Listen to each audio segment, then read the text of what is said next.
Hello pharma student, कैसे हैं आप सब? बढ़िया मज़े में। जैसा आप लोग को पता है, हम लोग पढ़ रहे हैं diploma in pharmacy second year का सब्जेक्ट फार्माकोलॉजी। और फार्माकोलॉजी हमने पिछली क्लास में चैप्टर नंबर सेकंड को कंप्लीट किया था। आज के क्लास में हम पढ़ेंगे चैप्टर नंबर 3।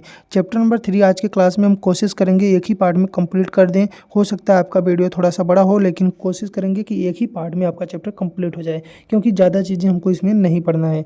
कौन कौन सा टॉपिक है, आइए हम पहले देख लेते हैं। इसमें जो हमारा टॉपिक है, ड्रग एक्टिंग ऑन द आई के बारे में हम बात करेंगे। Definition, classification, pharmacological action, dose indication, contraindication, जैसे हमने पिछली क्लास में बात किया था। तो इसमें किसका बारे में बात करेंगे? माइओटिक्स क्या होते हैं, माइड्रियाटिक्स क्या होते हैं, ड्रग यूज्ड इन ग्लूकोमा। ग्लूकोमा एक आँख की बीमारी है। इसमें कौन कौन से मेडिसिन है जो यूज किए जाएंगे ग्लूकोमा की ट्रीटमेंट के लिए। क्लियर। हम आगे बात करिएगा आपके टॉपिक में drug acting on the eye. Drug acting on the eye, इसका कुछ इंट्रोडक्शन देखेंगे। तो drug acting on the eye का मतलब होता है are the drug used in the diagnose, जिसको यूज किया जाता है किसके लिए? पता लगाने के लिए, डायग्नोस करने के लिए एंड ट्रीटमेंट करने के लिए। किसका? आँख का। यानी ऐसे कोई जो ड्रग होते हैं जिनका यूज किया जाता है बीमारी का पता लगाने के लिए, साथ में आँखों की ट्रीटमेंट के लिए, उन्हें हम ड्रग एक्टिंग ऑन द आई के नाम से जा सकते हैं। क्लियर। ये ड्रग जो होते हैं आई पर लोकल एक्शन दिखाती हैं, साथ में मेनली आई ड्रॉप या आई ऑइंटमेंट के रूप में उपलब्ध होती हैं। क्लियर, आप सबको ऑलरेडी पता ही होगा। दिस ड्रग जो होता है एक्ट ऑन द प्यूपिल साइज, जो हमारे आँख की जो पुतली होती है, जो प्यूपिल की जो साइज होती हैं, उन पर काम करती है। इंट्राओकुलर प्रेशर पे काम करती हैं, साथ में आई मसल्स पे काम करती हैं। इनका यूज किया जाता है ग्लूकोमा में, यानी ग्लूकोमा बीमारी को ठीक करने में, आई इन्फेक्शन के लिए, आई की एग्जामिनेशन, जो आँख की जो जांच पड़ताल होती है उनके लिए इस्तेमाल किया जा सकता है। Most of these drug act through the autonomic nervous system, जो ज़्यादातर ड्रग होती हैं किसके थ्रू काम करती हैं? ऑटोनॉमिक नर्वस सिस्टम के थ्रू काम करती हैं। यहाँ तक आपको कोई दिक्कत नहीं होना चाहिए इसके इंट्रोडक्शन में। आगे बात करेंगे इसका जो फर्स्ट ड्रग है मियोटिक्स। मियोटिक्स क्या होते हैं समझिएगा। Miotics are the drug which reduce the size of pupil of eyes, जो हमारी आँख की प्यूपिल की जो साइज होती है उसको क्या करेंगे? छोटा कर देंगे, उसको रिड्यूस कर देंगे। यानी ये ड्रग जो होंगी आँख की पुतली को छोटा या कर देते हैं, यानी कॉन्स्ट्रिक्ट कर देते हैं, यानी इसको सिकोड़ देते हैं। इस प्रोसेस को मियोसिस कहते हैं। इस प्रोसेस को क्या करते हैं? मियोसिस। और इसी को क्या किस कैटेगरी में हम पढ़ते हैं? मियोटिक्स के कैटेगरी में पढ़ते हैं। शॉर्ट लाइन में, एक लाइन में अगर हमको समझना हो इस क्या होता है, miotics are the drug that cause construction of pupil. यानी ऐसे मियोटिक्स ऐसे ड्रग होते हैं, ऐसे मेडिसिन होते हैं जो कि हमारी प्यूपिल को क्या करते हैं? कंस्ट्रिक्ट करा देते हैं, यानी उसको सिकोड़ देते हैं। क्लियर। क्लासिफिकेशन के बारे में बात करेंगे तो इनको मेनली दो ग्रुप में डिवाइड किया गया है। पहला क्या है? डायरेक्ट, दूसरा क्या है? इनडायरेक्ट। डायरेक्ट में हम पढ़ेंगे पिलोकार्पिन, कॉर्बेकोल को और कार्बिकोल, एक ही चीज़ें हैं यानी डायरेक्ट में। इनडायरेक्ट में क्या है? फियोस्टिग्माइन, नियोस्टिग्माइन और इकोथियोफॉस्फेट, इकोथियोफॉस्फेट है, इकोथियोफेट, सॉरी, फियोस्टिग्माइन, नियोस्टिग्माइन और इकोथियोफेट के नाम से मिलती है इनडायरेक्ट में। आगे हम बात करेंगे इसमें डायरेक्ट एक्टिंग और मियोटिक्स में हम फिर देखेंगे these are drug directly stimulate parasympathetic nervous system receptor in the eye, जो हमारी आँख में जो पैरासिम्पैथेटिक रिसेप्टर होते हैं इनको स्टिमुलेट करने का काम करता है डायरेक्ट मियोटिक्स में, जिसमें पिलोकार्पिन या कार्बिकोल होता है। इनडायरेक्ट एक्टिंग में क्या आएंगे? These are drug acetylcholine level by inhibiting cholinesterase enzyme, जो कि इंक्रीज कर देते हैं क्या? एसिटाइल कोलिन, जो कि आप पढ़े होंगे कोलिनर्जिक ड्रग में एसिटाइल कोलिन होते थे, यानी जो न्यूरोट्रांसमीटर होते थे उनको क्या करेंगे? उनकी मात्रा को ये क्या करेंगे? इंक्रीज कर देंगे। कैसे? Inhibiting the cholinesterase enzyme. Cholinesterase enzyme वे एंजाइम थे जो कि एसिटाइल कोलिन को ब्रेक करते थे। जब ब्रेक नहीं होने देंगे, जब उसी एंजाइम को इनहिबिट कर देंगे तो क्या? एसिटाइल कोलिन का लेवल जो है बढ़ जाएगा। उदाहरण के लिए इसमें जो हम बात करेंगे, इसमें एग्जाम्पल है फियोस्टिग्माइन, नियोस्टिग्माइन और इकोथियोफेट। क्लियर। आगे बात करेंगे फार्माकोलॉजिकल एक्शन की। फार्माकोलॉजिकल एक्शन देख लीजिएगा इसका। Miotics stimulate the parasympathetic nervous system, ये क्या करते हैं? पैरासिम्पैथेटिक नर्वस सिस्टम को क्या करते हैं? स्टिमुलेट कर देते हैं। यानी ये ड्रग जो होंगे आई के नेचुरल कंस्ट्रक्शन सिस्टम को एक्टिवेट करती हैं। They cause construction of the circular muscle of iris, जो हमारी आइरिस की जो मसल होते हैं उसको क्या करते हैं? उसको कॉन्ट्रैक्ट कराते हैं, जिससे प्यूपिल क्या हो जाता है? हमारा स्मॉल हो जाता है, छोटा हो जाता है। They also cause construction of ciliary ciliary muscle और साथ में सिलेरी मसल्स को भी कॉन्ट्रैक्ट कराती हैं।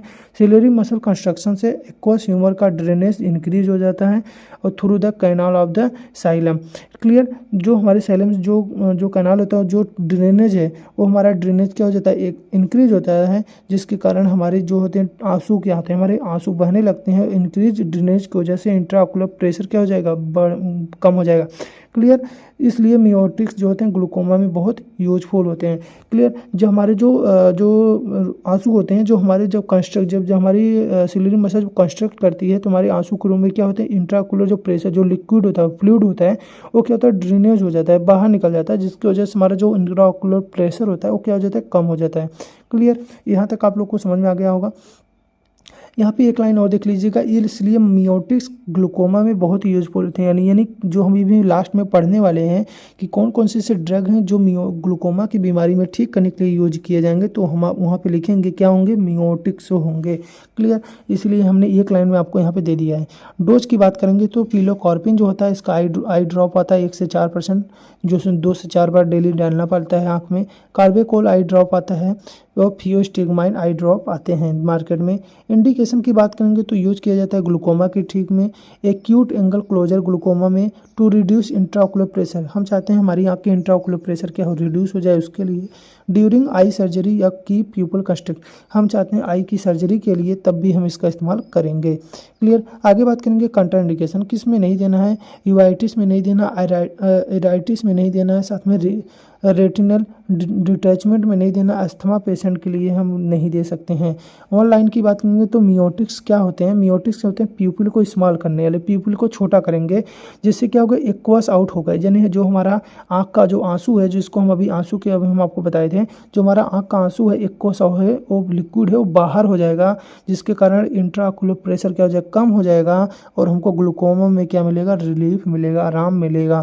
क्लियर, आगे हम बात करेंगे माइड्रियाटिक्स की। माइड्रियाटिक्स क्या होते हैं, ठीक उसके उल्टा, mydriatics are drug which cause dilation of the pupil, जो कि क्या करते हैं, पीपल को डायल्यूट करते हैं, यानी फैलाते हैं। अर्थात ये जो दवाएं होंगी, जो ड्रग्स होंगी, आँख की पुतली को बड़ा कर देंगे, डायल्यूट कर देंगे। एग्जाम लाइन से हम बात करेंगे तो mydriatics are drug that cause dilation of the pupil, जो कि पीपल को क्या करते हैं, डायल्यूट कर देते हैं, यानी उसको फैलाने का काम करते हैं, उन्हें माइड्रियाटिक्स कह रहे हैं।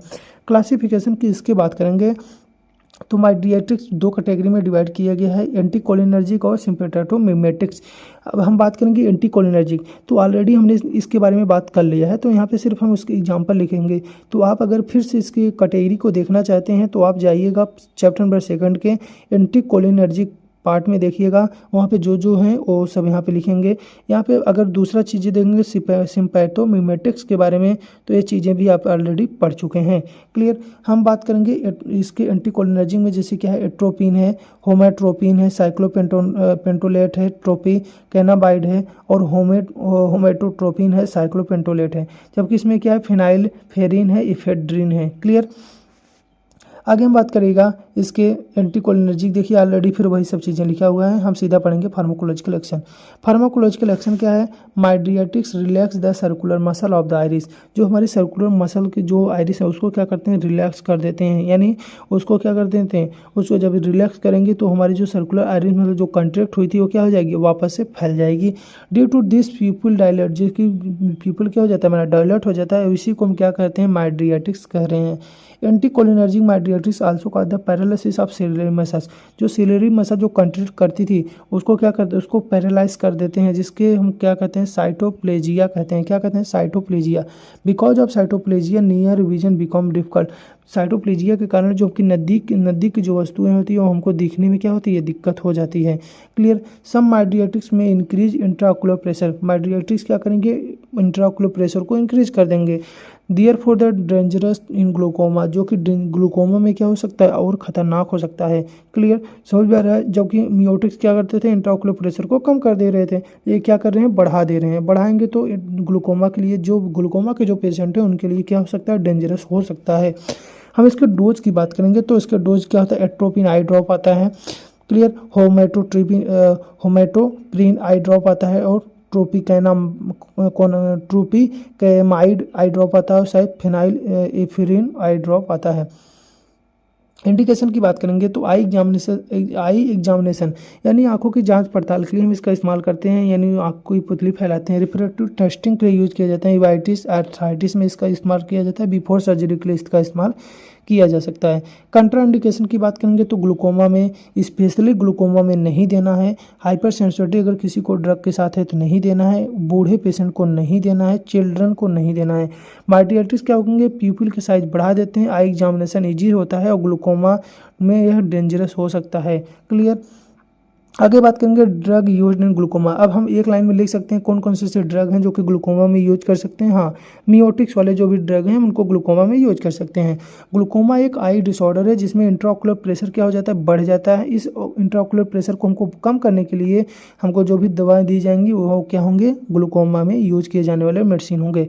यह प्रेशर बढ़ने के कारण होता है एक्वियस ह्यूमर का आउटफ्लो कम हो जाता है, यानी उससे आँख से जो आंसू होता है क्या होता है, बहुत कम नहीं होता है। एक्वस ह्यूमर का ज़्यादा बनना, इंक्रीज इंट्राओकुलर प्रेशर से ऑप्टिक नर्व क्या हो जाती है, हमारी डैमेज हो जाती है और धीरे धीरे विजन देखना क्या हो जाता, दिखना बंद हो जाता है। ड्रग यूज में ग्लूकोमा में वे ड्रग पढ़ेंगे जो इंट्राओकुलर प्रेशर को क्या करते हो, कम करते हो। जो अभी हमने क्या पढ़े हैं ऊपर मियोटिक्स के बारे में। अभी देखिए इसमें है ड्रग यूज ग्लूकोमा, जैसे मियोटिक्स यूज कर सकते हैं, इसमें ऑलरेडी अभी हमने पढ़ लिए हैं। और साथ में सिम्पैथोमिमेटिक्स में इपिनेफ्रिन और डिपिफेरिन बीटा ब्लॉकर पढ़ेंगे, टीमोडॉल, बेटाक्सोल, लीवोब्यूनॉल। उस साथ में कार्बनिक एनहाइड्रेज इनहिबिटर पढ़ेंगे, एसिटाजोलामाइड, ड्रोपराजोलामाइड और ब्रिनाजोलामाइड। प्रोस्टाग्लैंडिन एनालॉग पढ़ेंगे, लैटेनोप्रास्ट और ट्रेवोप्रास्ट और बिमेटोप्रास्ट। क्लियर। ये सब ऐसी दवाएं हैं जो कि हम यूज कर सकते हैं ग्लूकोमा में। आप स्क्रीनशॉट लेना हो तो आप इस वीडियो को रोक के स्क्रीनशॉट ले सकते हैं चीज़ों का। क्लियर। आगे हम बात करेंगे, देखिए फिर वही चीज़ें हैं। मियोटिक्स क्या होते हैं, ऑलरेडी हमने पढ़ी है। ड्रग की पीपल कंस्ट्रिक्ट करती हैं जो कि कैनाल साइलम से एक्वस ह्यूमर का ड्रेनेज बढ़ता है और इंट्राओकुलर प्रेशर कम हो जाता है। क्लियर। और दूसरा क्या था, सिम्पैथोमिमेटिक्स। ये जो ड्रग होते हैं एक्वस ह्यूमर फॉर्मुलेशन को कम करते हैं, जो थोड़ा आउटफ्लो भी बढ़ा देते हैं। बीटा ब्लॉकर क्या करते हैं, ये ड्रग जो होते हैं सिलेरी बॉडी पर एक्ट करके एक्वस ह्यूमर का प्रोडक्शन कम कर देते हैं, जिससे एक्वस ह्यूमर कम मात्रा में बनता है और इंट्राओकुलर प्रेशर कम हो जाता है और प्यूपिल साइज पर इफेक्ट नहीं होता। क्लियर। कार्बनिक एनहाइड्रेज की बात करेंगे तो ये जो ड्रग होते हैं कार्बनिक एनहाइड्रेज एंजाइम को इनहिबिट करती हैं। एंजाइम इनहिबिशन से एक्वस ह्यूमर फॉर्मुलेशन क्या होता है, डिक्रीज हो जाता है, जिससे एक्वस ह्यूमर कम मात्रा में बनेगा तो इंट्राओकुलर प्रेशर भी कम होगा। प्रोस्टाग्लैंडिन क्या होंगे, ये ड्रग जो होंगे अन यूवी स्क्रॉल आउटफ्लो का इंक्रीज करती हैं, इंट्राओकुलर प्रेशर को इफेक्टिवली रिड्यूस करते हैं। यूजुअली वंस डेली यूज होती हैं, ये दिन में एक बार यूज की जाती हैं। क्लियर। एग्जाम लाइन से बात करेंगे तो ग्लूकोमा जो ड्रग होंगे एक्वस ह्यूमर को डिक्रीज करेंगे और आउटफ्लो को बढ़ा देंगे, बॉडी से बाहर निकालेंगे ज़्यादा अमाउंट में आंसू के माध्यम से, तो इंट्राओकुलर प्रेशर भी क्या हो जाएगा, कम हो जाएगा और विजन क्या हो जाएगी, प्रोटेक्ट हो जाएगी, आपको अच्छे से दिखाई देगी। क्लियर। तब तक ये हमारा शायद यही चैप्टर हमारा खत्म हो जाता है। आप पढ़ते रहिएगा, अगर आपको कोई दिक्कत हो तो हमको आप कमेंट करके बता सकते हैं। और हाँ, अभी तक आप अगर चैनल को सब्सक्राइब नहीं किए हैं तो चैनल को सब्सक्राइब करिएगा, अपने दोस्तों के साथ जरूर शेयर करिएगा। हमारा चैप्टर नंबर 3 फार्माकोलॉजी का कंप्लीट हो जाता है। अगले लेक्चर में हम बात करेंगे इसके चैप्टर नंबर 4 के बारे में। ठीक है, तब तक के लिए पढ़ते रहिए। Bye bye.